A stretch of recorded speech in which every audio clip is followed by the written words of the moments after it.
आवाज की दुनिया के दोस्तों, कैसे हैं आप लोग? मैं उम्मीद करता हूं कि आप लोग अच्छे होंगे और अपनी जिंदगी का निर्वहन बड़ी ही खूबसूरती के साथ कर पा रहे होंगे, जिनमें आप पर निगाहेबान होंगे आपके ईश्वर, अल्लाह, जीसस क्राइस्ट और वाहिगुरु।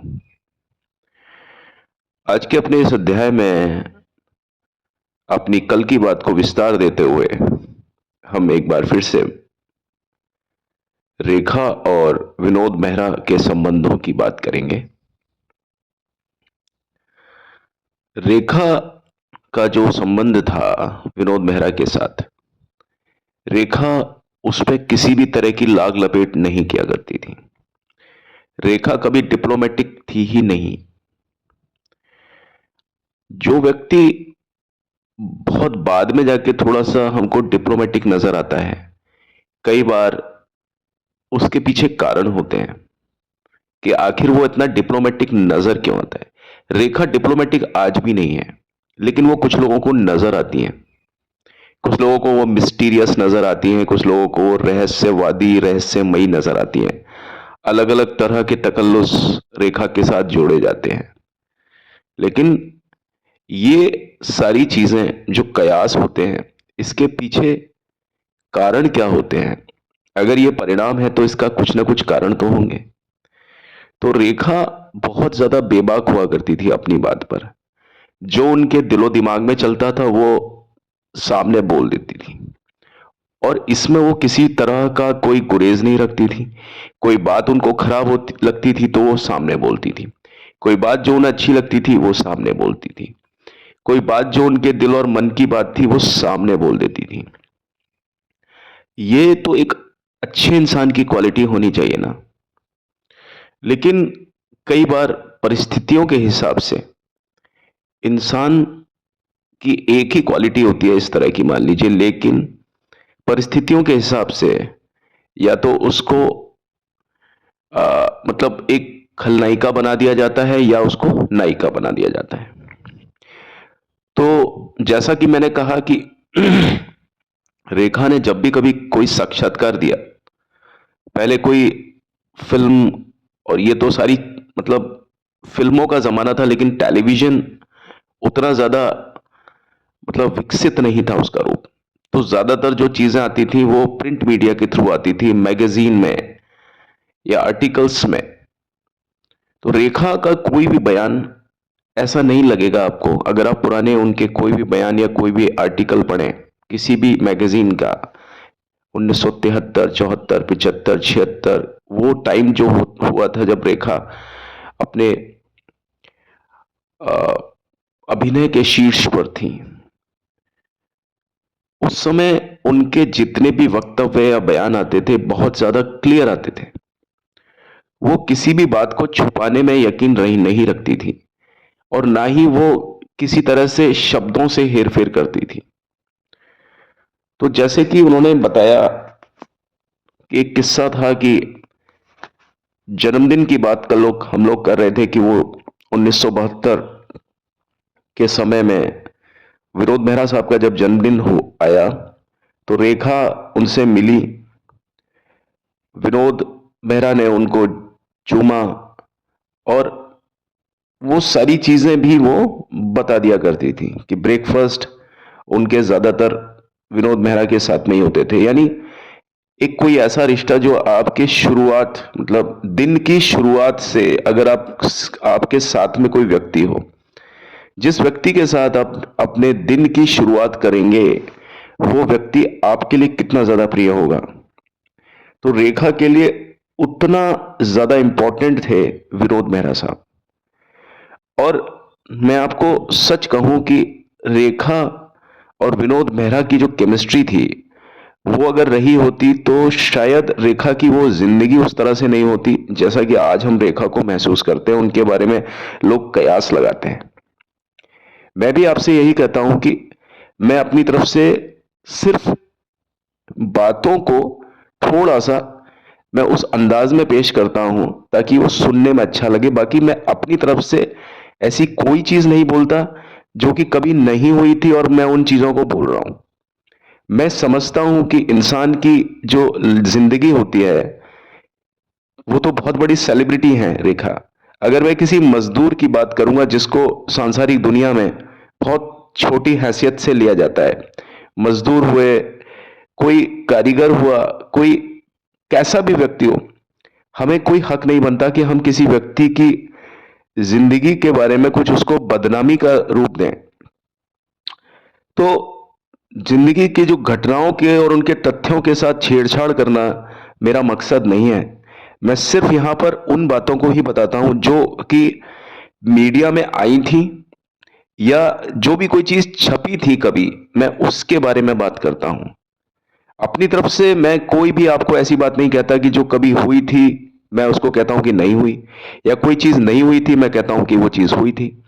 तो उसी तरीके से 1972 की जो मैगजीन थी, स्टार एंड स्टाइल, है ना, उसमें ये सारी बातें छपी थी। तो रेखा अपने पूरे जितने भी बीच के जो संबंध होते थे, निजी संबंध होते थे, उनके बारे में भी रेखा बड़ी बेबाकी से बात किया करती थी। तो इस तरह की बात जब करती थी तो विनोद मेहरा, देखिए, इस तरह के एटीट्यूड को कुछ लोग अच्छा मानते हैं, कुछ लोग इसको इमेच्योर बिहेवियर मानते हैं। तो विनोद मेहरा साहब, जो कि रेखा को बहुत अच्छी तरीके से जानते थे, तुरंत वो उनके बचाव में आए। उन्होंने एक प्रेस कॉन्फ्रेंस की।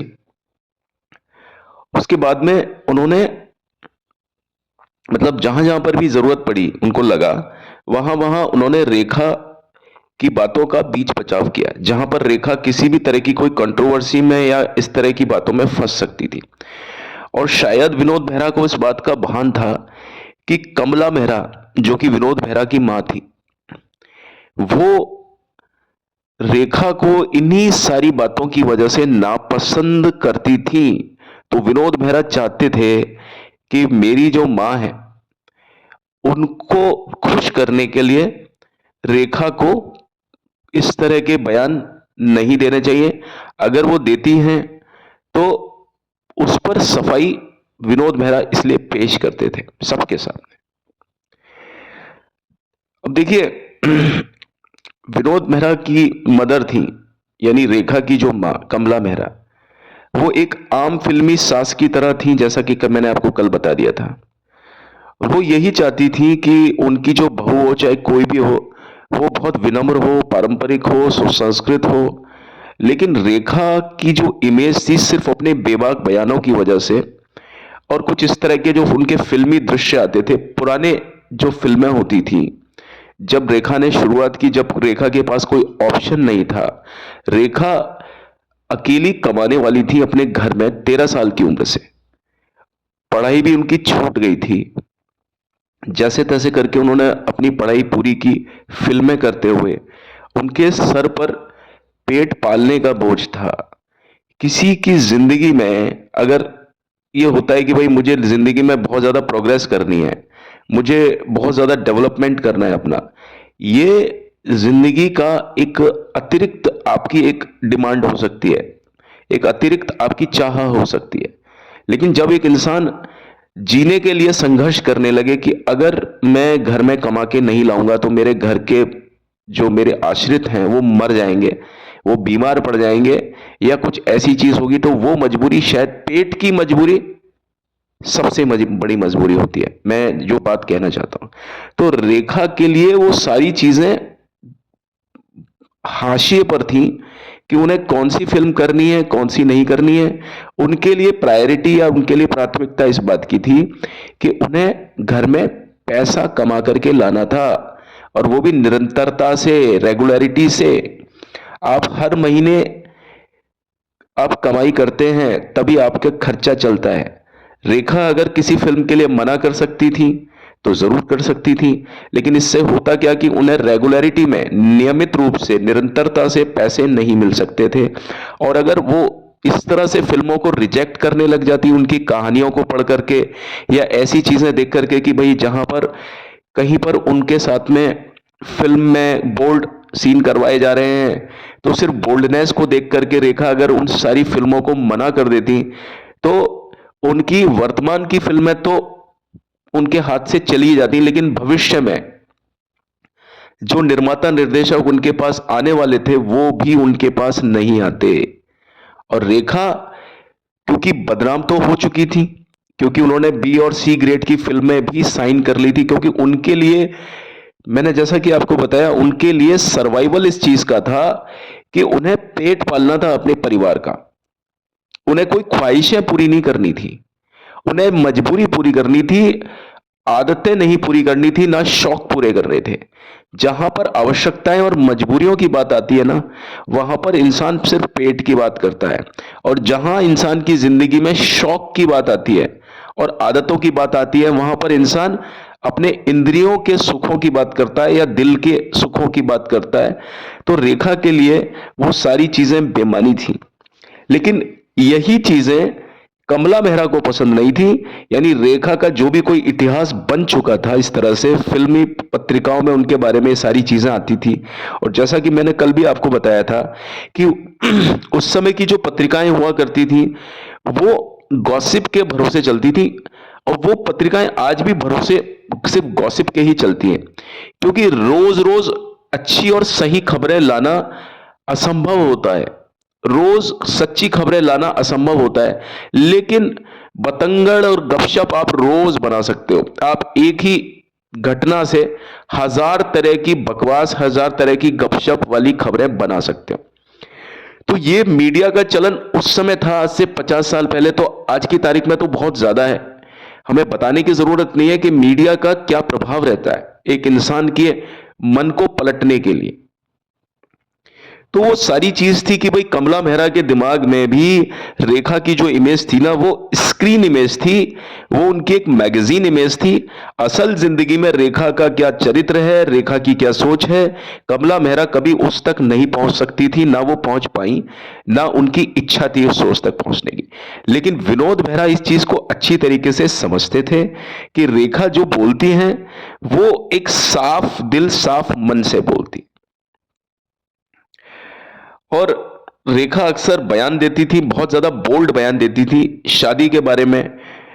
यानी वो कई बार देखिए बात क्या थी कि रेखा खुद अपने पिता की नाजायज औलाद थी। नाजायज मतलब रेखा के पिता जैमिनी गणेशन ने कभी भी अपने परिवार को, यानी रेखा के परिवार को, रेखा की मां पुष्पावल्ली और उनके बच्चे, 4 बच्चे रेखा समेत, उनको कभी भी अपना नहीं माना था। हालांकि जैमिनी गणेशन खुद शादीशुदा थे, बचपन में उनकी शादी हो चुकी थी, और उन्होंने बड़ी ही बेबाकी से यह चीज बोली कि भाई मेरी शादी तो बचपन में हो चुकी है, और उसके अलावा जितने भी मेरे संबंध हैं वो सिर्फ संबंध हैं, वो मैं उनसे शादी नहीं कर सकता। खुल के बोला था उन्होंने। अब आप देखिए उन्हीं संबंधों का जो परिणाम था, चाहे तो जायज परिणाम हो चाहे नाजायज परिणाम हो, आप उस परिणाम का कोई भी नाम दे सकते हैं, लेकिन उनमें, उन सब परिणामों में ना तो रेखा का कसूर था, ना पुष्पावल्ली का कसूर था, इस परिवार का कोई भी कसूर था नहीं। तो रेखा ने वो सारी चीजें देखी थी कि एक पुरुष, एक आदमी किस प्रकार से किसी औरत के साथ में, शादीशुदा होने के बावजूद भी किसी दूसरी औरत के साथ में किस तरह से वो संबंध बनाता है। वैवाहिक संबंध नहीं बनाता, वो सिर्फ यौन संबंध बनाता है। तो रेखा ने ये सारी चीजें अपने घर से, उसके परिवार की स्थिति ये थी कि वो खुद भी एक नाजायज तरीके से पैदा हुई थी। क्योंकि अगर उनके, देखिए पैदाइश में नाजायज और जायज कुछ नहीं होता। पैदाइश पैदाइश होती है, पैदाइश में कभी कोई जायज, लेकिन सांसारिक भाषा में उसको नाजायज और जायज कहते हैं।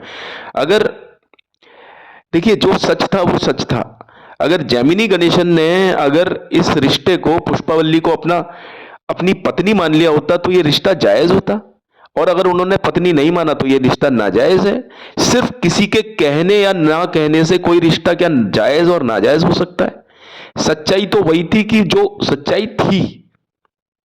तो इस तरह से रेखा अपने पिता के बारे में भी जब सोचती होंगी तो क्या सोचती होंगी कि भाई मेरा पिता कौन है, और जब अपने पिता को देखती होंगी तो उनके मन में एक आदमी की, एक पुरुष की क्या छवि बनती होगी।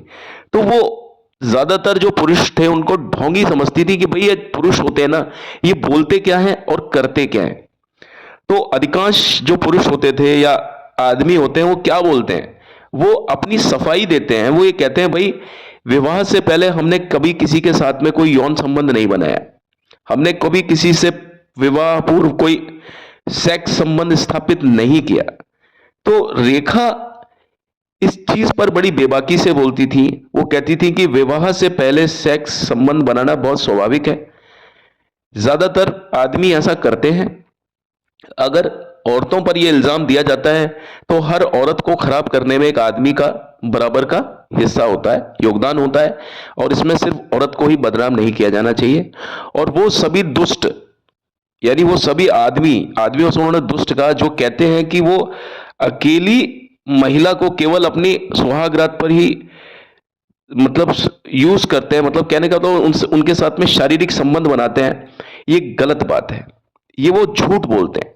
ज्यादातर पुरुष कभी भी महिलाओं को अपनी शादी वाले दिन, यानी जब उनकी शादी हो जाती है ना, सिर्फ उसी दिन वो शारीरिक संबंध नहीं बनाते हैं, उससे भी पहले वो कई औरतों के साथ शारीरिक संबंध बना चुके होते हैं। लेकिन रेखा ने ये बात सभी पुरुषों के लिए नहीं बोली थी। उसने कहा था ज्यादातर पुरुषों का ये स्वभाव होता है। और ये चीज वो अपने घर की कहानी से देख रही थी ना, वो चीज उनके पिता ने उनकी मां के साथ क्या किया था। तो एक इंसान किस चीज को सत्य माने, जो लोग बोलते हैं उस चीज को, या जो रेखा का खुद का अनुभव रहा, जो उसकी मां का अनुभव रहा, जो उनके परिवार का अनुभव रहा अपने पिता के बारे में, कौन सी बात ज्यादा सही थी। हर इंसान की सत्यता अलग अलग होती है। आज अनुभव जो मैं लूंगा जिंदगी के बारे में वो मेरा सत्य होगा। आज वही परिस्थिति किसी और इंसान के बारे में पर पड़ेगी, उसका अनुभव हो सकता है अलग हो। अनुभव अलग अलग हैं लेकिन दोनों ही अनुभव सत्य हैं। तो रेखा का जो अनुभव था ना, रेखा अपने अनुभव के आधार पर ये सारे चीजों को बोलती थी और वो चुप नहीं रहती थी, ना वो कोई दूसरी बात बोलती थी। जो उन्होंने अनुभव किया था, जो उन्होंने जिंदगी में देखा था, जिंदगी में भुगता था, उनकी मां ने वो सारी चीजें वो देख रही थी। रेखा के साथ में भी जो अत्याचार हुआ, फिल्म जो आई थी मैंने आपको बताया था, दो शिकारी अनजान राहें, उस फिल्म में भी रेखा के साथ वो सारी चीजें हुई थी, कोशिशें हुई, रेखा के साथ हुई। कई और जो नई नई अभिनेत्रियां आती थी उस समय, जिनका कोई फादर गॉडफादर नहीं होता था।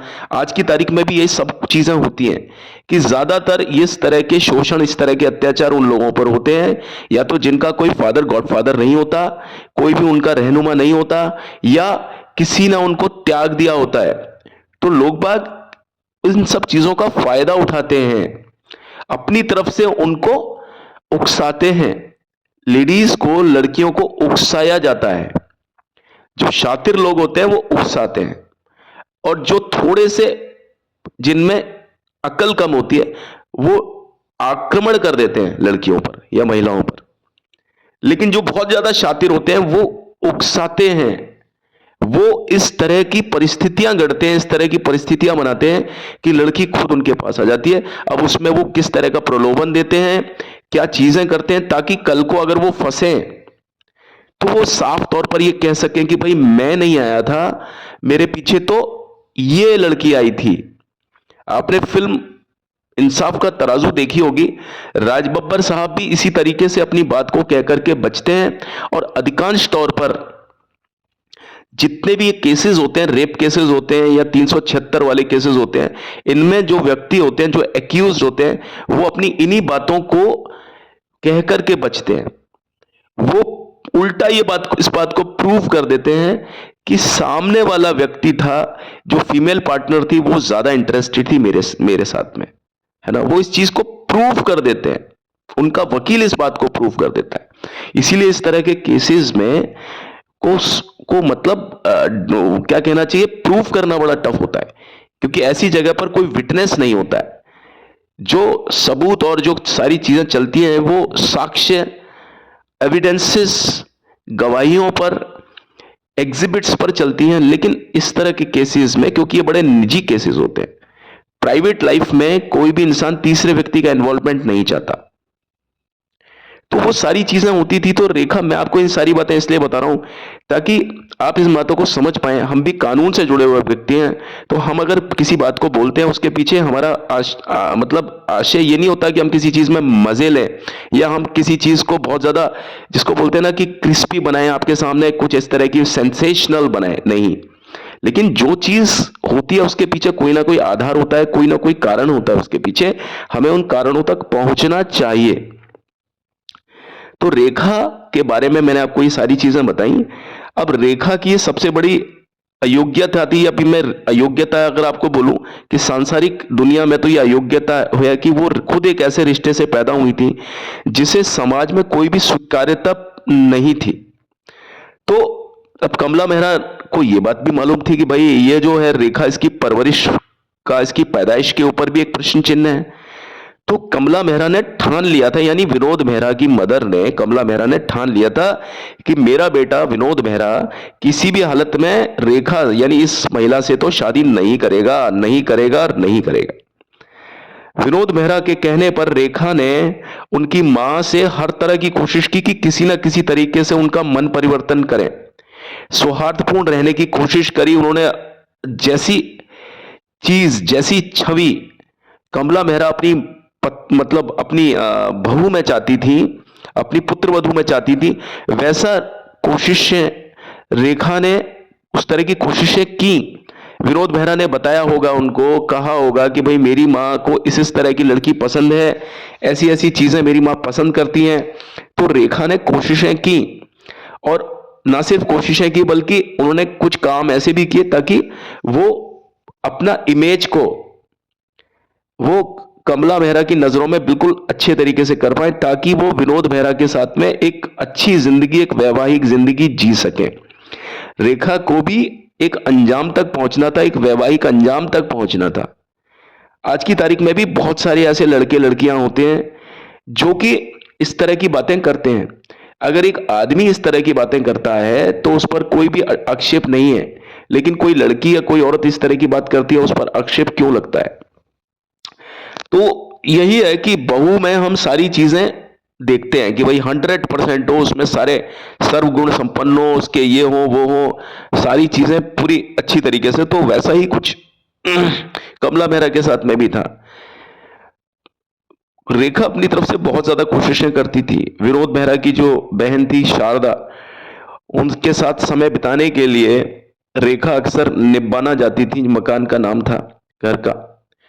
और जैसा कि मैंने कल भी आपको बताया था कि शारदा की जो शादी हुई थी उसमें रेखा ने हर जगह पर अनौपचारिक रूप से अपनी प्रस्तुतियां दी, अपनी उपस्थिति दर्ज कराई। जैसे कि जब हम किसी शादी में शरीक होते हैं और जब हम उस शादी का एक हिस्सा होते हैं, जब हम मतलब रिश्तेदार से कहीं ज्यादा हम भाई बंधु होते हैं किसी के, वहां पर हम किस तरीके से उस शादी में योगदान देते हैं कि हम वहां पर अपनी हर हर तरह का हम श्रम करते हैं, उसमें हर तरह से हम उसमें अपना इन्वॉल्वमेंट लगाते हैं।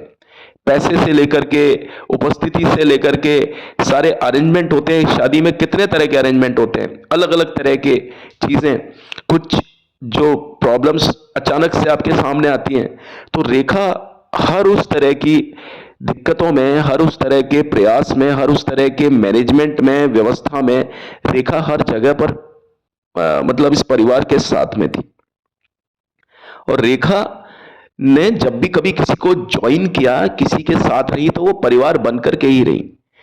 और वो किरण मेहरा के लिए, वो सॉरी, किरण मेहरा तो खैर विनोद मेहरा की वाइफ थी, कमला मेहरा के लिए वो फिश करी बना करके भी भेजती थी। लेकिन इन सब चीजों का कोई फायदा नहीं हुआ। जैसे जैसे समय बीतता गया, ये सारे जो जितने भी कोशिशें थी, ये निरर्थक साबित होती चली गई। विनोद मेहरा ने बहुत ज्यादा कोशिश की, बहुत ज्यादा, इतनी ज्यादा कोशिश की कि कोई कर नहीं सकता, ताकि मतलब वो अपने माँ और रेखा के बीच की जो पुल था, जो दूरियां थी, उसको किसी तरीके से वो कम हो जाए। उनको बीच का जो डिफरेंस था वो अच्छा नहीं लगता था। तो इन दूरियों को पाटने के लिए विनोद मेहरा ने हर संभव कोशिशें की, लेकिन इसका कोई भी प्रभाव, इसका कोई भी परिणाम नहीं निकला। लेकिन इन सब के पीछे रीजन क्या था कि जो रेखा का जो अतीत था, उनकी पैदाइश, उनकी परवरिश, उनका जो अतीत था, उनके बोल्ड फिल्मी दृश्य, अब उन दृश्यों के पीछे की क्या कहानी थी, ये मैंने आपको बताई। उनकी मजबूरियां क्या थी, परिस्थितियां क्या थी, और इसके बाद में उनके लापरवाह और बेबाक बयान। यानी बेबाक और लापरवाह का मतलब भी मैंने आपको बताया कि रेखा डिप्लोमेटिक नहीं थी, इसलिए उनके बयान ज्यादातर लोगों को लापरवाह या बेबाक लगते थे।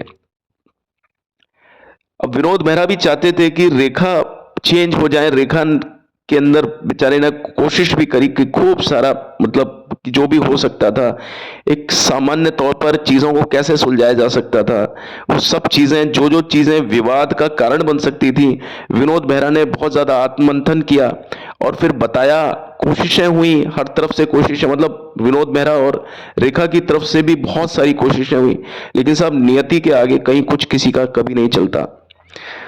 और इसको मतलब इस चीज पर कई बार दोनों के बीच में बहस भी हो जाया करती थी, विनोद मेहरा और रेखा के बीच में, क्योंकि इंसान जब बहुत ज्यादा कोशिशें करता है और वो कोशिशें जब नाकामयाब होती है तो आपस में भी कई बार आपकी बहस हो जाती है कि भाई अब क्या करना चाहिए। रेखा को बहुत ज्यादा डर लगने लग गया था। रेखा, अब देखिए, किसी इंसान ने बहुत ज्यादा कोशिशें की, बहुत ज्यादा, लेकिन वो अंदर से बहुत ज्यादा, मतलब जब डिप्रेशन में आता है ना वो व्यक्ति कि भाई मैं इतनी कोशिशें कर रही हूं, मैं इतना बदलने की कोशिश कर रही हूं, मैं हर संभव तरीके से मैं और क्या करूं, उस व्यक्ति के अंदर घुस जाऊं, क्या करूं ताकि वो व्यक्ति मुझे समझे। तो रेखा ने बहुत सारी कोशिशें की, मतलब होता है ना कि हद से पार जाकर के कोशिश की। तो रेखा को भी एक समय को डिप्रेशन में आकर के उनको डर लगने लगा। उनको लगा कि कहीं ऐसा ना हो कि इन सब चीजों के कारण, इन बहस के कारण, कहीं विनोद मेहरा भी अंदर से टूट जाएं और रेखा को ही छोड़ दें। तो इन्हीं बातों को मद्देनजर, इन्हीं बातों को सोच करके 1973 के मिड में, यानी मई जून की खबर थी, एक ऐसा ही कुछ आपस में कुछ उनका मनमुटाव या झगड़ा सा हुआ। मतलब झगड़ा का पीछे कारण ये होता है ना, मैंने आपको बताया कि दो व्यक्ति मिलकर के कोशिशें कर रहे हैं कि किसी एक तीसरे व्यक्ति का मन परिवर्तन हो जाए, लेकिन हो नहीं पा रहा। तो एक ऐसा ही कुछ आपस में कुछ मनमुटाव, एक झगड़ा हुआ। उसके बाद में रेखा ने टिक 20, टिक 20 का नाम आपने सुना होगा, एक ऐसी दवाई जिसको कॉकरोच को मारने के लिए, या जो कुछ इसे इंसेक्ट्स या पेस्ट्स होते हैं, ये पेस्टिसाइड होता है, जो जहर होता है टिक 20 नाम से। तो रेखा ने उस जहर को खा लिया, निगल लिया। और ये ट्रेजिडी कुछ ऐसी थी कि आपको मालूम है ना कि बुरी खबरें कभी भी छुपती नहीं है, वो जंगल में आग की तरह फैलती है। तो इसकी भनक मीडिया को लगी, बहुत ज्यादा हंगामा हुआ, बहुत सारा विवाद शुरू हो गया। अब देखिए इसकी छींटें कहां पड़ती हैं। देखिए, कुछ निर्माता थे, सबसे पहले जो निर्माता होते हैं, फिल्म प्रोड्यूसर्स होते हैं, उनके लिए दिक्कत हो जाती है कि भाई रेखा ने सुसाइड करने की कोशिश की। अब वो रेखा को, जिन लोगों ने साइन किया था, प्रोड्यूसर्स ने, वो तुरंत प्रभाव से पुष्पावल्ली, यानी जो मकान है रेखा का, जो बंगला है, उसकी तरफ भागे रेखा से मिलने के लिए कि भाई रेखा से का क्या हालचाल है, देखे तो सही। क्योंकि उनको सबको अपने पैसे की लगती है, हमारा पैसा कहीं डूब ना जाएगा, ये रेखा इस दुनिया से निकल ली तो हमारा तो नुकसान हो जाएगा, सारी फिल्में अटक जाएंगी और पूरा नुकसान हो जाएगा। अब इन्हीं बातों पर काबू पाने के लिए तुरंत प्रभाव से रेखा और विनोद मेहरा ने जल्दबाजी में एक प्रेस कॉन्फ्रेंस की। तो सीधी सी बात है भाई, टिक 20 खाई और वो बच गई, उनको बचा लिया गया, फटाफट विनोद मेहरा साहब गए। उसके बाद में प्रेस कॉन्फ्रेंस आयोजित हुई जिसमें बताया गया कि रेखा ने आत्महत्या करने की कोशिश नहीं की, और विनोद मेहरा ने इस बात का भी दावा किया कि यह सिर्फ एक फूड पॉइजनिंग का केस है। प्रेस में यह छुपाया गया कि रेखा ने सुसाइड करने की कोशिश की। मेहरा साहब ने यही कहा कि रेखा ने उपमा वगैरह कुछ खाया था जिसमें एक कॉकरोच पाया गया और कॉकरोच की वजह से फूड पॉइजनिंग हो गई। अब लोगों को सबको पता था कि क्या चल रहा है, सच्चाई क्या है और ये कहानी क्या है। कई बार ऐसी चीजें आ जाती हैं कि इंसान क्या करे क्या ना करे। तो फिल्म इंडस्ट्री में इस बात का मजाक उड़ गया, उपहास उड़ गया, सबको ये बातें पहले से ही मालूम थी, लोगों को साफ मालूम था कि भाई ये चीज जो है ये झूठ बोला गया है। अब लेकिन रेखा ने फिर भी ये बोला कि विनोद मेहरा की मां के लिए बोला उन्होंने कि उनके लिए मैं सिर्फ एक अभिनेत्री नहीं हूं, बल्कि मैं एक बदनाम अभिनेत्री हूं जिसका अतीत बहुत खराब है और उसमें एक सेक्स उन्मत्त होने की प्रतिष्ठा है। विनोद मेहरा की खातिर शुरू में कमला मेहरा ने यानी विनोद मेहरा की मां ने मुझे यानी रेखा को शुरू में तो कुछ बर्दाश्त किया, लेकिन अब इस इवेंट के बाद जब मैंने मेरे ऊपर जब ये और एक आक्षेप आ गया, ये एक और आरोप या इल्जाम आ गया कि भाई मैंने सुसाइड करने की कोशिश की, मैंने टिक 20 खा लिया, अब तो कमला मेहरा मुझे कभी भी बर्दाश्त नहीं करेंगे। और ये इंटरव्यू 1973 की एक मैगजीन में प्रकाशित हुआ था, सॉरी। अब ये जो चीज थी, इस बात ने विनोद मेहरा के जहन पर एक दबाव डाला। अब बर्डन उनके ऊपर गया पूरा।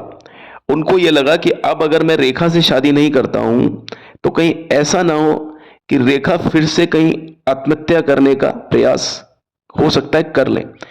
इस कारण से विनोद मेहरा ने फटाफट रेखा के साथ शादी कर ली।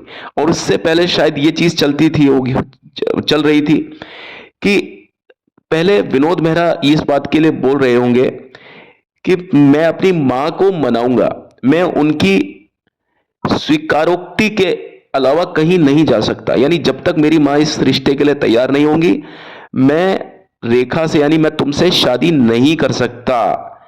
विनोद मेहरा के शायद ये वक्तव्य रहे होंगे और इस कारण से रेखा ने टिक 20 खाया। लेकिन टिक 20 खाने के बाद में विनोद मेहरा को फिर इस चीज का लगा कि भाई रेखा में एक सुसाइडल टेंडेंसी आ चुकी है, रेखा दोबारा से भी इस चीज को अटेम्प्ट कर सकती है, क्योंकि उनका जो मानसिक जो होता है ना, मतलब एक होता है ना कि मानसिक कमजोर हो जाता है एक इंसान एक ही चीज को सोचते सोचते। तो इस कारण से विनोद मेहरा ने तुरंत प्रभाव से शादी करने का मूड कर लिया। लेकिन यह तय हुआ कि शादी की जितनी भी रस्में जब तक नहीं हो जाती विनोद मेहरा की मां को नहीं बताया जाएगा, यानी कमला मेहरा को कुछ भी नहीं बताया जाएगा, यानी ये शादी गुपचुप तरीके से होगी। और धीरे धीरे करके जैसे जैसे समय बीतेगा सारी चीजें नॉर्मल हो जाएंगी। जब एक सौहार्दपूर्ण एक माहौल लेकर के आया जाएगा, उस तरीके से थोड़ा सा चीजों को ड्रामेटिक भी किया जाएगा, जब समझा जाएगा कि भाई सब चीज सही हो चुकी है, तो एक सही समय आने पर रेखा को इंट्रोड्यूस किया जाएगा कमला मेहरा के सामने कि देखिए ये मेरी पुत्रवधू है, ये आपकी बहू है, कहने का मतलब ये आपकी पुत्रवधू है, ये मेरी पत्नी है, ठीक है, इस तरह से करके। बहरहाल रेखा की शादी की तैयारियां, जैसा कि मैंने आपको बताया था कि रेखा कल के अध्याय में कि रेखा की शादी जब हो रही थी तो उनकी मदद किसने की थी और रेखा की शादी एक्चुअली हुई कहां थी विनोद मेहरा के साथ। तो रेखा की शादी की तैयारियां मौसमी चटर्जी के पति बाबू, जिनका नाम था रितेश चटर्जी, उन्होंने करवाई थी। और यह शादी कैलकाटा, जो कि कोलकाता है, जिसे कलकत्ता भी कहते हैं, वहां के पार्क सर्कस इलाके में एक मंदिर में होनी थी और वहां पर यह शादी संपन्न हुई। और मौसमी चटर्जी ने उस समय रेखा को पहनने के लिए अपनी नाक की एक पिन होती है, नोज पिन, वो उनको दी थी। रेखा इस बात से ज्यादा परेशान नहीं थी कि शादीशुदा हीरोइन का या एक्ट्रेसेस का फिल्म इंडस्ट्री में जो भविष्य होता है वो कम होता है। देखिए रेखा की बात समझिएगा आप कि रेखा ने जब विनोद मेहरा से इस समय शादी की 1973-74 में, रेखा का करियर अभी उतना बना नहीं था और अमिताभ बच्चन तो उनकी जिंदगी में आए भी नहीं थे। तो आप समझिए रेखा को एक वैवाहिक जीवन की ज्यादा जरूरत थी, तभी तो वो शादी के लिए तैयार हुई। और मतलब उनको इस बात का पता था कि अगर मैं शादी कर लूंगी तो मेरा भविष्य नहीं रहेगा, क्योंकि फिल्म इंडस्ट्री में ऐसा होता है कि जब कोई लड़की शादी कर लेती है उसके बाद से उनको एक्ट्रेस या हीरोइन का कोई भी रोल नहीं मिलता। तो रेखा इन सब चीजों के लिए मानसिक रूप से तैयार थी। उन्हें मालूम था कि शादी करने के बाद में उनका फिल्मी करियर खत्म हो जाएगा। उसके बावजूद भी रेखा ने ये शादी की। इससे साफ जाहिर होता है कि रेखा जो थी, मतलब उस टाइम की रेखा, वो शादी करना चाहती थी, अपनी जिंदगी को एक अंजाम तक पहुंचाना चाहती थी। और उनकी जब शादी नहीं हो पाई, टिक नहीं पाई, तो भाई फिर उनकी जिंदगी आगे उस फ्लो में चली, उस बहाव में चली, जिस बहाव में जिंदगी उनको आगे लेकर के जाती ही चली गई। काश कि इस समय वक्त रुक जाता, कमला मेहरा मान गई होती, तो रेखा कितनी अच्छी जिंदगी जी रही होती। कि रेखा के बारे में बताते हैं कि साहब ये हो गया, वो हो गया, ऐसी हैं वैसी हैं, वो कोई भी चीजें उनके ऊपर नहीं लगती, कोई इल्जाम नहीं लगता, कोई आरोप नहीं होता। ठीक है। तो उनको मालूम था कि फिल्म इंडस्ट्री में शादी करने के बाद में एक एक्ट्रेस का जो भविष्य होता है बिल्कुल खत्म हो जाता है, कम हो जाता है। बहुत कम एक्ट्रेसेस ऐसी होती हैं जो चली वास्तव में। तो विनोद मेहरा से शादी करने के बाद में ये सारी चीजें, ये शादी, ये विवाह उनके करियर के लिए बहुत ज्यादा घातक साबित हो सकता था।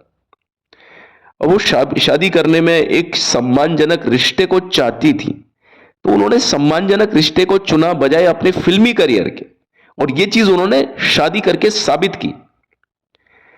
और वो इन सारी सामाजिक और व्यक्तिगत रूप से स्वीकार किए जाने की संभावना से, कि भाई मुझे ये परिवार स्वीकार कर लेगा, किरण मतलब कमला मेहरा का परिवार स्वीकार कर लेगा, मैं अपनी सास की नजरों में मतलब स्वीकार कर ली जाऊंगी, वो इस भावना से कहीं ज्यादा उत्साहित थी। क्या आपको इस जगह पर कहीं पर भी ऐसा लग रहा है क्या, जब उन्होंने टिक 20 खाया, या वो कैलकाटा चली गई और वो रितेश चटर्जी यानी जो मौसमी चटर्जी के जो पति हैं उनसे मिली, वहां जाकर के उन्होंने, जब वो कैलकाटा गई तो मुंबई को तो उन्होंने छोड़ दिया ना कुछ समय के लिए, तो वो ऐसा लग रहा है कि वो एक वैवाहिक जिंदगी ज्यादा जीना चाहती थी। वो एक मतलब इन सारी चीजों से वो खुश नहीं थी कि भाई फिल्म इंडस्ट्री में उनको क्या करना पड़ रहा है। वो अपनी जिंदगी में एक ठहराव चाहती थी। वो भी चाहती थी कि वो भी एक पत्नी बने, एक किसी का घर संभाले, उनका भी एक परिवार हो, उनके बच्चे हो, वो एक मां कहलाई जाए। लेकिन क्या हुआ उनकी जिंदगी में, ही बताइए आप। कुछ लोग मुझसे बोलते हैं कि साहब आप पब्लिसिटी और ये वो, मैं इस तरह की कोई पब्लिसिटी नहीं लेना चाहता, मुझे कोई मतलब नहीं है। बल्कि पब्लिसिटी वो लोग लेते हैं जो अधूरी बात करते हैं। मैं कौन हूं, मैं तो एक कीड़े बराबर भी नहीं हूं, मेरी औकात एक नाखून के मैल बराबर भी नहीं है कि मैं इन लोगों की बात कर सकूं। लेकिन मैं सिर्फ पूरी बात करता हूं जो बात कभी हुई थी, यानी मेरे सामने नहीं हुई, मैं उस समय पैदा भी नहीं हुआ था, लेकिन वो चीजें कभी छपी थी, प्रिंट मीडिया में उनके जिक्र हैं। लेकिन उस चीज को थोड़ा सा मैं अपने शब्दों में, अपने अंदाज में बोल दिया करता हूं, बस इतना सा मेरा कसूर होता है। बाकी मैं कभी भी आपके सामने वो चीज नहीं बोलता जो तथ्य नहीं था और मैं उसको बनाने की कोशिश कर रहा हूं। मुझे मतलब ये चीजें, इन चीजों पर मजाक नहीं होती है, जिंदगी पर और सत्य पर मजाक नहीं हो सकती है। मैं खुद इस बात को समझता हूं। तो रेखा ने पूरी कोशिश की और स्पष्ट रूप से वो बहुत ज्यादा खुश थी, संतुष्ट थी। उनको वैवाहिक आनंद की बहुत ज्यादा उम्मीदें थी। अब बताइए, किसी की पूरी शादी हो गई तो उनको कोई शक की कोई गुंजाइश नहीं है। जब शादी हो गई तो किसी को शक की गुंजाइश है क्या? लेकिन शादी होने के बाद में टूट जाए, बताइए कितनी बड़ी चीज होती है उसके साथ में। मैं आपको बता दूं कि शादी हो चुकी थी विनोद मेहरा के साथ में, और उनका साथ किसने दिया था? मौसमी चटर्जी, उनके पति ने दिया था। लेकिन क्या हुआ उसका अंजाम? कैलकाटा में शादी करने के बाद विनोद और रेखा मुंबई लौट आए और सीधे एयरपोर्ट से वो सीधे निब्बाना चले गए, है ना। अब आप देखिए, ये रेखा काफी समय तक अलग रही थी उनसे, है ना। उन्होंने सोचा कि थोड़ा सा मामला जब शांत हो जाएगा तो वो सीधा कहां गई? निब्बाना चली गई। निब्बाना यानी किसका घर था? वो विनोद मेहरा का घर था। और वहां पर रेखा का इंतजार, एक बहुत बड़ा तूफान था, ऐसा लग रहा था वो तूफान उनका इंतजार कर रहा है। और ये जो घटना हुई थी इसके बारे में फिल्म इंडस्ट्री में बहुत समय तक गपशप होती रही, और फिल्मी पत्रिकाओं को मजेदार मसाला मिल गया जो उनके बहुत समय तक उनके काम आने वाला था, कॉलम के रूप में, अलग अलग टाइप के। अब एक फिल्म निर्माता के अनुसार उस दिन, जिस दिन रेखा कलकत्ता से लौटती हैं और सीधा निब्बाना की ओर जाती हैं, उनको तो ये लगा कि भाई तूफान थम गया, क्योंकि वक्त हो गया, शादी हुए, सारी चीजें विनोद मेहरा ने भी अपने लेवल से थोड़ा सेट की होंगी, ठीक की होंगी। अब जैसे ही निब्बाना पर पहुंचती है रेखा, जैसे ही दरवाजे की घंटी बजाई जाती है, जैसे ही नई नवेली दुल्हन कमला मेहरा ही दरवाजा खोलती है साहब, और जैसे ही नई नवेली दुल्हन रेखा अपनी सास यानी कमला मेहरा को के पांव छूने की कोशिश करती हैं, उनको पांव छूने के लिए जैसी झुकती हैं, कमला मेहरा बहुत बुरी तरीके से गुस्सा हो जाती है। गुस्से में आकर के वो रेखा को धक्का देती हैं, और ना सिर्फ धक्का देती हैं बल्कि वो अपने पांव की सैंडल होती हैं वो भी उतार लेती हैं। अब जब ये सारी चीज होती है तो क्या वो रेखा को अपने घर में घुसने देंगी? कमला मेहरा बुरी तरीके से आपा खो देती हैं। जब कोई व्यक्ति हाथ में सैंडल उतार लेगा पीटने के लिए सबके सामने, तो आप बताइए, वो तो पूरी स्थिति आपके हाथ से चली गई ना, कंट्रोल खो गया। और सामने के दरवाजे पर खड़ी होकर के रेखा को बताते हैं बहुत सारी गालियां अपशब्द का, उनको अपमानित किया सबके सामने।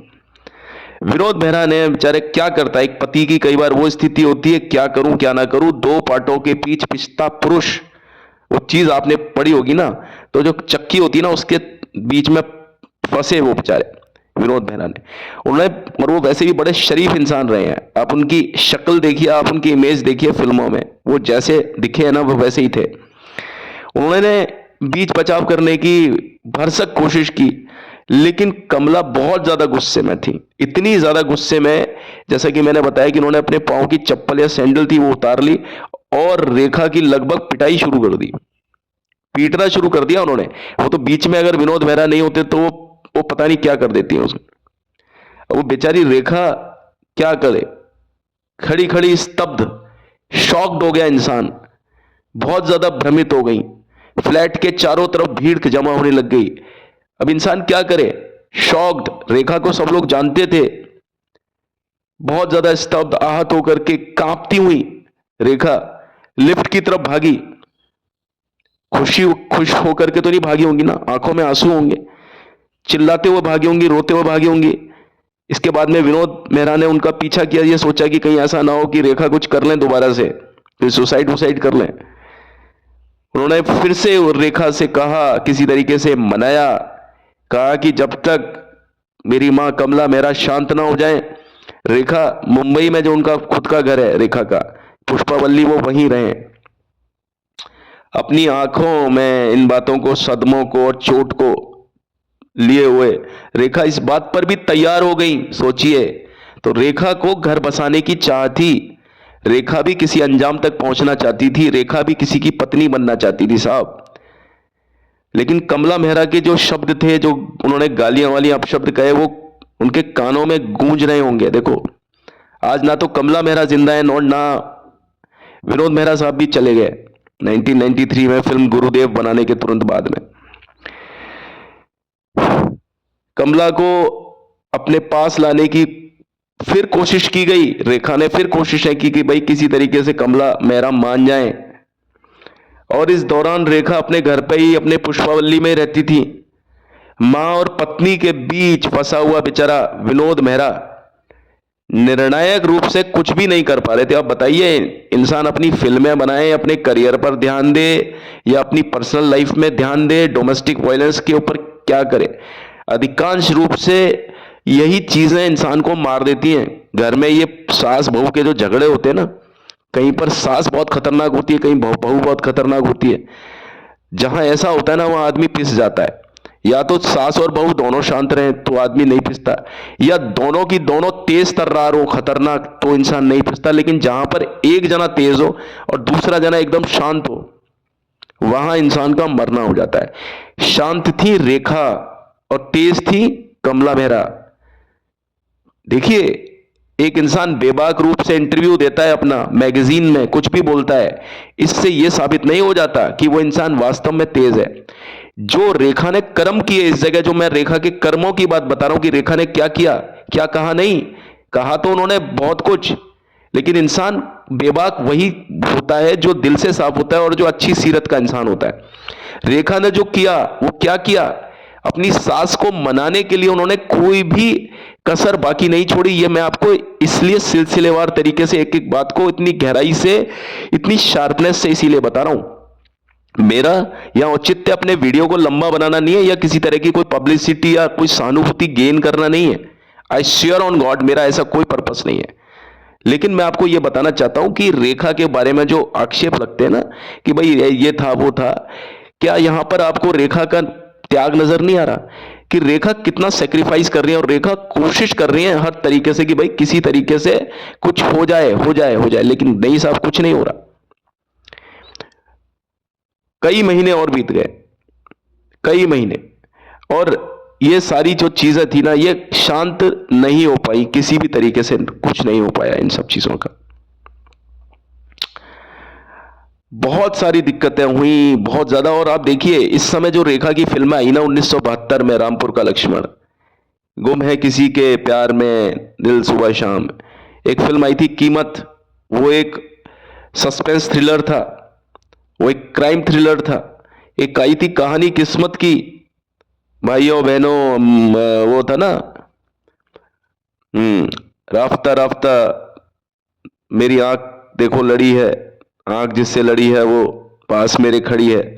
1973 में आप देखिए ये धर्मेंद्र रेखा की जोड़ी, कभी किसी के साथ कभी किसी के साथ, कभी रणधीर कपूर के साथ। लेकिन इन सभी फिल्मों को देखने के बाद में आपको कहीं पर भी ये नहीं लगता कि रेखा के साथ में साइड बाय साइड वास्तविक जिंदगी में क्या सब कुछ चल रहा था। एक तरफ तो ये सारी चीज चल रही थी, लेकिन इन किसी भी चीज का आप महसूस ये पर्दे पर नहीं कर सकते हैं कि जब ये फिल्में रिलीज हुई तो रेखा के साथ में क्या चीजें चल रही थी।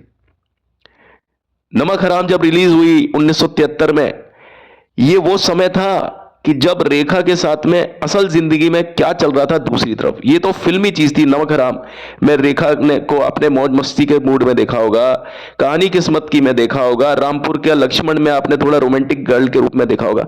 तो देखिए रेखा कितनी ज्यादा प्रोफेशनल थी कि वो इन चीजों का उनके चेहरे पर कोई भी प्रभाव नहीं आता था, आपको लगता ही नहीं होगा। और ऐसे ही जब फिल्म आई थी खूबसूरत 1980-81 में, है ना, सुन सुन दी सुन सुन सुन दीदी तेरे लिए एक रिश्ता आया है ना, और वो गाना था कायदा कायदा कायदा, है ना, वो गाना था। आप देखिए कितने अच्छे अच्छे गाने थे खूबसूरत फिल्म के। उस समय भी उनका अमिताभ बच्चन के साथ में एक ब्रेकअप चल रहा था, सारा खत्म, संबंध खत्म हो चुके थे। जैसे कि मैंने बताया उन्होंने 2 अंगूठियां थी जो अमिताभ बच्चन ने उनको दी थी, वो वापस कर दी थी, है ना। तो वो जो सीन था खूबसूरत फिल्म में, अंत की रील में उनके हाथ में वो अंगूठियां नहीं है, बाकी पहले की जो रील्स थी, यानी पहले की जो, है ना, खूबसूरत फिल्म में, उसमें वो अंगूठी आपको दिखती है। वहां पर भी रेखा को जब आप स्क्रीन पर देख रहे होते हैं तो आपको लगता ही नहीं है कि स्क्रीन से अलग वास्तविक जिंदगी में अमिताभ बच्चन का संबंध उनके साथ टूटने की कगार पर आ गया था, और अमिताभ बच्चन ने मना कर दिया था उनको कि मैं तुमसे कभी नहीं मिलूंगा, इस तरह से करके। लेकिन इस चीज का स्क्रीन पर कोई भी प्रभाव आप पहचान नहीं सकते हैं कि रेखा के साथ में ये सारी चीजें चल रही थी। तो रेखा कहां से अनप्रोफेशनल थी, मेरे तो ये समझ में नहीं आता। ठीक है, आज का अध्याय हमारा बहुत लंबा हो गया, लेकिन कल भी मैं इसको कंटिन्यू करूंगा अपने अगले अध्याय में, मतलब। तो प्लीज मेरी किसी बात से अगर आपका मन दुखी हुआ हुआ लगी, मैंने आपको कितनी बार बोला, वो रिपीटिशन इन अदर वर्ड्स वही वाली चीज होगी कि मैं मेरा बोलने का एक अंदाज है अपना, सबका अपना अलग अलग अंदाज हुआ करता है, लेकिन मैं अपनी तरफ से कोई ऐसी चीज नहीं है। जहां तक बात इसकी है, किसी की जिंदगी के बारे में बात करूंगा ना, तो मैं कभी भी अपनी तरफ से कोई मिलावट नहीं करूंगा। हाँ, जहां मुझे पसंद नापसंद की बात करनी हो, पसंद नापसंद नहीं, कि जहां मुझे विचार रखने हो अपने कि रफी साहब कैसे हैं, ये कैसे हैं, वैसे अपना अनुभव, वो मैं अपने हिसाब से बताता हूं। लेकिन यहां पर इस तरह की बातों में मैं कोई भी बात ऐसे नहीं बोलता जो मेरे मन की बात है। नहीं नहीं साहब, जिंदगी है, जिंदगी को जिंदगी की तरह ही बोलना चाहिए। वेल, आज के इस अध्याय में बस अपनी बात यहीं पर ही खत्म करता हूं। बस मेरे जाने से पहले मेरी आपसे रिक्वेस्ट है कि प्लीज मेरे चैनल को like share subscribe please please please जरूर कीजिएगा। बहुत सारे लोग हैं जो इस तरह की वीडियोस बनाते हैं, लेकिन मैं अपनी वीडियो को पूरा बनाना चाहता हूं अपने एक तरीके से, लेकिन उसमें आप लोगों का ही जो जो एक एक वो होगा, पहल होगी, वो मेरे लिए प्रोत्साहन का काम करेगी। आप मेरे लिए भगवान है, अगर मैं आपका भक्त हूं तो। सच बताऊं तो प्लीज आप मेरे चैनल को सब्सक्राइब करें, लाइक करें, कमेंट करें। हो सके तो थोड़े से अच्छे कमेंट कर दीजिएगा, ठीक है। मैं आपसे वो नहीं कह रहा, हाँ अगर आपको नेगेटिव चीज भी बोलनी है कोई बात नहीं, आप बोलिए, लेकिन थोड़ा शब्दों का अगर आप ध्यान रखेंगे तो मेरे लिए बहुत ज्यादा अच्छी बात हो जाएगी। Thank you and have a nice day. कल मिलते हैं, भगवान आपको खुश रखे। Thank you very much, take care.